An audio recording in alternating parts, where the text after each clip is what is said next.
So ഞാൻ പറഞ്ഞു നമുക്ക് തന്നെ യൂസ്റ്റേഷൻ ട്യൂബ് തുറക്കാനും അടയ്ക്കാനും പറ്റും. എങ്ങനെയാണെന്നറിയോ?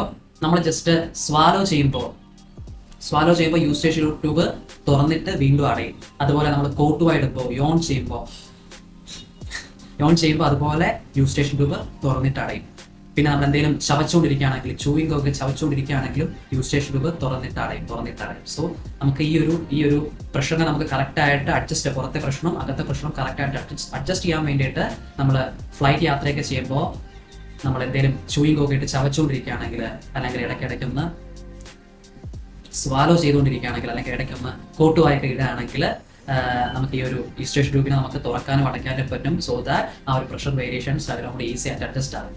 അപ്പോൾ നമുക്ക് ഇങ്ങനത്തെ ഈ ഒരു ചെവി വേദനയും കാര്യങ്ങളൊക്കെ നമുക്ക് ഒഴിവാക്കാൻ പറ്റും എന്നതാണ്. ഓക്കെ, ഇനി സപ്പോസ് നമ്മൾ ഫ്ലൈറ്റിൽ കിടന്ന് ഉറങ്ങിപ്പോയി, നമ്മളൊരു സ്ഥലത്ത് ചെന്നിറങ്ങുമ്പോൾ ചിലപ്പോൾ ഭയങ്കരമായിട്ടുള്ള ചെവി വേദന ആയിരിക്കും. അപ്പോൾ നമുക്ക് ആ ഒരു കാരണം എന്തുകൊണ്ടാണ് ഉറങ്ങാണ്, നമ്മൾ അടച്ചിങ്ങനെ കിടന്ന് ഉറങ്ങാണ്, യൂസ്റ്റേഷൻ ട്യൂബ് അവിടെ അടഞ്ഞു തന്നെ ഇരിക്കുകയാണ്. ഒരു പ്രഷർ വേരിയേഷൻസ് ശരിയാക്കാൻ വേണ്ടിയിട്ട് അവിടെ യൂസ്റ്റേഷൻ ട്യൂബ് തുറന്നില്ല, അതേ തോന്നില്ല, കാരണം ഉറങ്ങായിരുന്നു. സോ നമുക്ക് അതെങ്ങനെ വീണ്ടും നമുക്ക് ആ പ്രഷറിനെ അഡ്ജസ്റ്റ് ചെയ്യാന്നുള്ളത് അറിയാമോ? ഒന്ന് വാൽസാൽവ മാനുവർ എന്ന് പറഞ്ഞിട്ടൊരു സംഗതിയാണ്. സിമ്പിൾ ആണ്. അതായത് സപ്പോസ് ഞാൻ ഈ പറഞ്ഞ പോലെ ഒരാൾ ഫ്ലൈറ്റിൽ കയറി അദ്ദേഹം ഉറങ്ങിപ്പോയി, ലാൻഡ് ഓഫ് ചെയ്ത് പുറത്തിറങ്ങിയപ്പോൾ ഭയാനകമായിട്ടുള്ള ചെവി വേദന എടുക്കുകയാണ്. അപ്പോൾ എന്തുകൊണ്ടാണ് ആ ചെവി വേദന? ഞാൻ പറഞ്ഞു, താഴോട്ട് വീണ്ടും ലാൻഡ് ഓഫ് ചെയ്യുമ്പോൾ പുറത്തെ അറ്റ്മോസ്ഫിയറിക് എയർ പ്രഷർ കൂടുതലായിരിക്കും, മിഡിൽ ഇയറിൽ റിലേറ്റീവ്ലി കുറവായിരിക്കും. അപ്പോൾ ഇവിടെ നിന്ന് പ്രഷർ കൂടി ടിമ്പാനി മെമ്പറിൻ ഇങ്ങനെ സ്ട്രെച്ച് ആയി നിൽക്കുകയാണ്. അപ്പോൾ അതൊക്കെ കാരണം ചെവി ഇങ്ങനെ വേദന എടുക്കുകയാണ്. ഇവിടെ പ്രഷർ കുറവാണ്. അദ്ദേഹം യാത്ര ചെയ്യുന്ന സമയത്ത് എന്തെങ്കിലും ചൂയിങ്ങോ എന്തെങ്കിലും ചവച്ചുകൊണ്ടിരിക്കുകയാണെങ്കിൽ, അല്ലെങ്കിൽ ഇടയ്ക്കിടയ്ക്ക് ഒന്ന് സ്വാലോ ചെയ്യുകയാണെങ്കിൽ നമുക്ക് പതുക്കെ ആ ഒരു എയർ പ്രഷറിനെ നമുക്ക് അഡ്ജസ്റ്റ് ചെയ്യാമായിരുന്നു. മിഡിൽ ഇയറിലെ പുറത്തെ പ്രഷറിനെ നമുക്ക് അഡ്ജസ്റ്റ് ചെയ്യാൻ പറ്റുമായിരുന്നു. പക്ഷേ ഇപ്പോൾ ഇവിടെ ഭയങ്കരമായിട്ട് കുറഞ്ഞിരിക്കുകയാണ് എയർ പ്രഷർ, ഇവിടെ കൂടിയിരിക്കുകയാണ്. സോ ഇവിടെ ശകലവും കൂടെ ഇവിടത്തെ അതേ പ്രഷറിനെ ഇങ്ങോട്ടാക്കാൻ പറ്റുകയാണ് എന്നുണ്ടെങ്കിൽ ടിമ്പാനി മെമ്പറൈൻ ബാക്ക് നോർമൽ പൊസിഷൻ ആവും, ആ ഒരു ചെവി വേദന പതുക്കെ കുറയും. ഓക്കെ, നമുക്ക് എന്ത് ചെയ്യാൻ പറ്റുമെന്ന് അറിയോ? അതാണ് വാൽസാൽവ മാനുവർ എന്ന് പറയുന്ന ഒരു പ്രൊസീജിയർ. നമ്മൾ മൂക്ക് അടച്ചു പിടിക്കുക, വായു അടച്ചു പിടിച്ചിട്ട് ശ്വാസം പുറത്തോട്ട് ശക്തിക്ക് ഊതുക.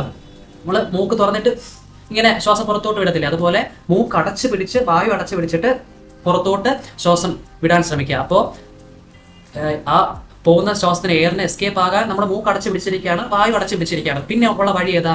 യൂസ്റ്റേഷൻ ട്യൂബ്, മൂക്കിന്റെ പുറകിലുള്ള യൂസ്റ്റേഷൻ ട്യൂബ്. സോ ദാറ്റ് നമ്മൾ ഇങ്ങനെ ആക്കുന്ന എയർ ആ ഒരു യൂസ്റ്റേഷൻ ട്യൂബ് വഴി ബാക്ക് ടു നമ്മുടെ മിഡിൽ ഇയറിലെത്തും.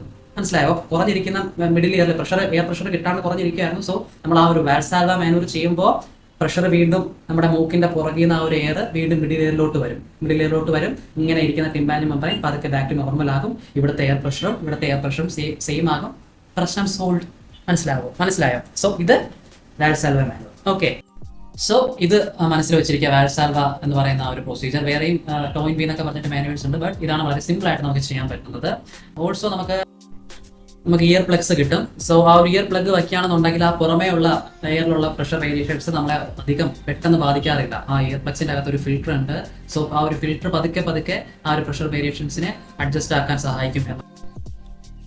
ഓൾസോ നമ്മൾ ഫ്ലൈറ്റ് ലാൻഡ് ഓഫ് ചെയ്യുമ്പോൾ നമ്മുടെ ഈ ഒരു എക്സ്റ്റേണൽ ഇയറിന്റെ പുറത്തായിട്ട് ശകലം വാമായിട്ടുള്ള ടവൽ അങ്ങനെ എന്തെങ്കിലും വെച്ച് ഇങ്ങനെ കൊത്തി പിടിക്കുകയാണെന്നുണ്ടെങ്കിൽ നമുക്ക് ആ ഒരു ലാൻഡ് ഓഫ് ചെയ്യുമ്പോൾ ഉള്ള ഒരു പ്രഷർ, ഇവിടെ അറ്റ്മോസ്ഫിയർ പ്രഷർ ലാൻഡ് ഓഫ് ചെയ്യുമ്പോൾ കൂടുതലായിരിക്കുമല്ലോ, ആ ഒരു പ്രഷറിനെ നമുക്ക് ഒരുവിധം നമുക്ക് കുഴപ്പമില്ലാണ്ട് കുറയ്ക്കാൻ പറ്റും. അതും എഫക്റ്റീവായിട്ട് നമുക്ക് ചെയ്യാൻ പറ്റുന്ന ഒരു സിമ്പിൾ കാര്യമാണ്. സോ കുഞ്ഞുങ്ങളുടെ കാര്യത്തിൽ അവർക്ക് മാക്സിമം ഫ്ലൈറ്റ് ട്രാവലൊക്കെ ചെയ്യുമ്പോൾ ലാൻഡ് ഓഫ് ഒക്കെ ചെയ്യാൻ സമയത്ത് അവർക്ക് ബോട്ടിൽ ഫീഡ് ചെയ്യാൻ ശ്രമിക്കുക. സോ ദാറ്റ് അവർ അത് സിപ്പ് ചെയ്ത് സ്വാലോ ചെയ്ത് കുടിക്കുമ്പോൾ യൂസ്റ്റേഷൻ ട്യൂബ് തുറക്കി അടയ്ക്കുകയും ചെയ്യും. സോ ദാറ്റ് ആ ഒരു പ്രഷർ വേരിയേഷൻസിനെ അഡ്ജസ്റ്റ് ആക്കാൻ പറ്റും എന്നത്. ഓക്കെ, സോ പിന്നെ നമ്മൾ ഈ ട്രാവലിങ്ങിനൊക്കെ മുൻപ് ഓറൽ ഡീകൺസിസ്റ്റൻസ് അല്ലെങ്കിൽ നെയ്സൽ ഡീകൺസിസ്റ്റൻസ്, അതായത് നമ്മുടെ യൂസ്റ്റേഷൻ ട്യൂബിലോ അല്ലെങ്കിൽ നമ്മുടെ നെയ്സൽ പാത്വേയിലോ എന്തെങ്കിലും ബ്ലോക്ക് ഉണ്ടെങ്കിൽ അത് മാറാൻ വേണ്ടി യൂസ് ചെയ്യുന്നവയാണ് ഈ ഡീകൺസിസ്റ്റൻസ്. അങ്ങനെ യൂസ് ചെയ്യുന്നതും ഒരു കൈൻഡ് ഓഫ് പ്രിക്കോഷനാണ് നമുക്ക് കൺസിഡർ ചെയ്യാം. Okay, so yes.